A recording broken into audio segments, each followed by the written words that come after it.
When you hear the name Al Capone, what comes to mind? Probably gangsters, Tommy guns, the whole roaring 20s scene, right? Well, for this explainer, we're going to push all that mythology aside. We're going to look at Capone not as a gangster, but as a brilliant case study in economics. It's a story that tells a timeless truth about how money, power, and policy really work. See, Capone's empire didn't just pop up out of nowhere. It was born from one single government action, a policy that, as this quote says, created a massive vacuum. And you know what they say about nature and economics? They both hate a vacuum. It was practically inevitable that someone was going to fill it. So, let's back up a little and start at the beginning. The year is 1920. The United States passes the 18th Amendment, which bans the making, selling, and moving of alcohol. The idea behind it was, pretty noble. They wanted to cure society's problems. But the result? Well, it was a textbook lesson in unintended consequences. Here's the one simple thing that government totally forgot. You can't just legislate demand away. People still wanted to drink. So by making booze illegal, the government didn't get rid of the market. Oh no, they just handed the entire incredibly profitable industry over to anyone willing to break the law.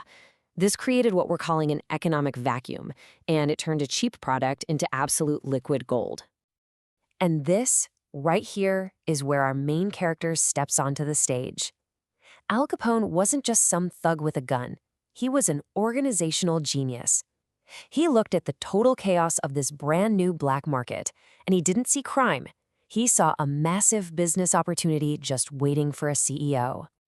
What's so wild is just how modern his business model was. He built what you'd call a vertically integrated empire. I mean, he controlled the whole thing from start to finish. He had secret breweries for production, a whole network of trucks and boats for distribution, and he even owned the stores, hundreds of hitting bars called speakeasies. He owned that market, top to bottom. And the money, my God, the money was just staggering. At his peak, Capone's operation was pulling in an income that in today's money would be well over $1.5 billion a year. That's not street gang money, that's major corporation level revenue. And this is where you see he was playing chess while everyone else was playing checkers. He basically pioneered money laundering, cleaning his dirty cash through normal businesses. Bribing cops and politicians, that wasn't a crime to him. That was just a line item on his budget, a standard operating expense. He even diversified into gambling so he wouldn't have all his eggs in one basket. The guy was operating with the kind of financial savvy you'd expect from a Wall Street titan. But here's the thing. There's a fatal flaw in any empire that's built on a single government policy. And it's this. What the law gives, the law can take away. Capone's entire billion-dollar house of cards was built on this one single point of failure. And you gotta love the irony of how he finally went down.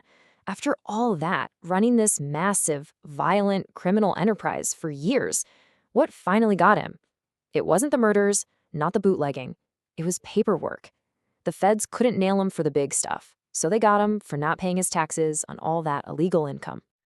And this timeline just shows you how fast it all unraveled. In 1920, a law creates a billion-dollar industry out of thin air.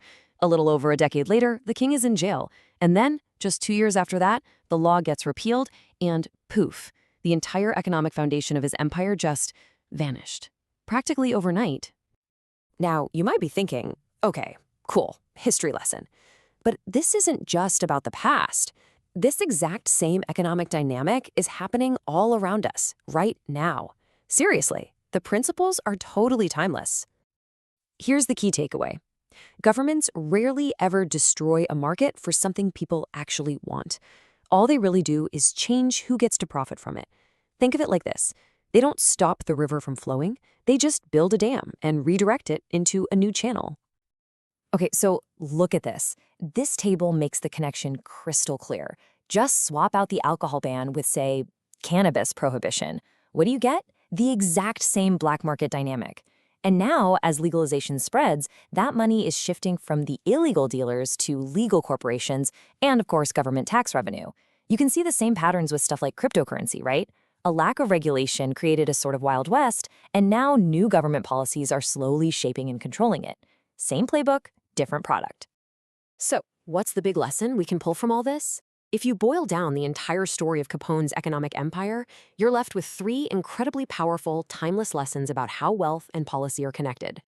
Okay, lesson one, no market is ever truly free. They're all playgrounds, and the government sets the rules and the boundaries. Two, when a policy creates artificial scarcity, making something that people really want hard to get, it also creates a massive opportunity to make a ton of money. And three, and this is maybe the most important one, any fortune built entirely on one of those policies is incredibly, incredibly fragile. It can disappear the moment a new law gets signed.